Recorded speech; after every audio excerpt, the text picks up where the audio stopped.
Assalamualaikum warahmatullahi wabarakatuh. Perkenalkan saya Niken Stefani dengan NPM 21010. Di sini saya akan melakukan video EBAL yaitu pembacaan EKG abnormal.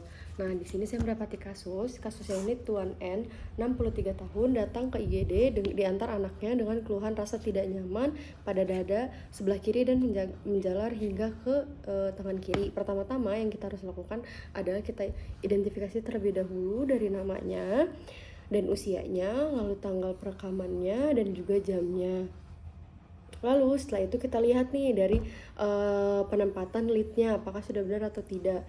Dan ada lead 1, 2, dan 3. Lalu ada lead 2 panjang. Lalu selanjutnya kita akan mengkalibrasi dari amplitude standar 25 mV dan 10 mm. Lalu selanjutnya di sini saya akan melakukan penilaian dari heart rate-nya. Nah, melihat dari heart rate-nya, lalu di sini saya akan melihat dari pengukuran denyut jantung. Nah, untuk denyut jantungnya itu dia reguler. Untuk regulitas jantungnya itu dia irreguler, lebih dari 100 kali per menit. Lalu selanjutnya untuk penilaian ritmenya itu dia untuk ritme jantungnya itu ritme yang non sinus. Lalu setelah itu kita akan melihat dari penilaian gelombang P. Gelombang P itu diikuti dengan kontur, morfologi, konfigurasi, durasi, dan juga amplitudo. Untuk konturnya ini dia monofasi.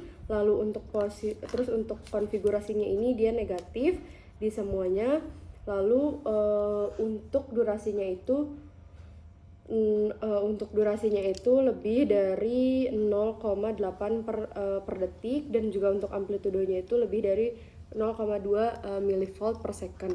Lalu kita akan melakukan pengukuran PR karena di sini itu gelombang P, Q, R, S, T. Lalu di sini kita akan mengukur dari P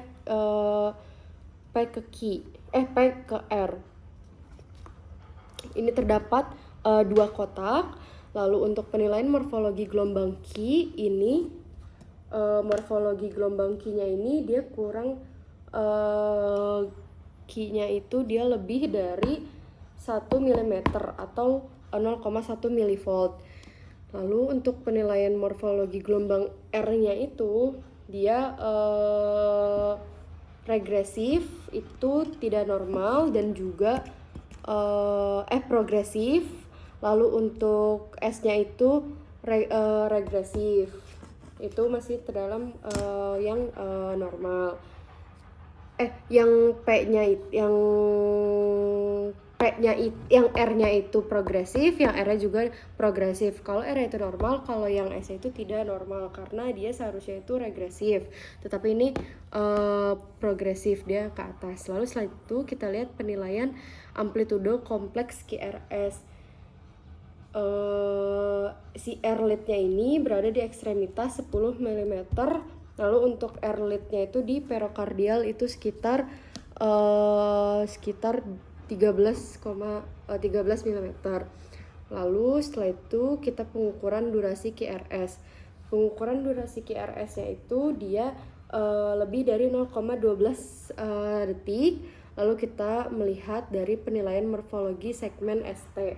Untuk segmen ST-nya ini dia isoelektrik, itu termasuknya isoelektrik. Lalu setelah itu untuk yang T-nya itu dia abnormal. Yang T-nya ini dia abnormal. Lalu setelah itu untuk gelombang U-nya ini dia tidak ada. Lalu kita lakukan pengukuran interval QTC. Lalu jika QTC-nya itu dia tidak normal.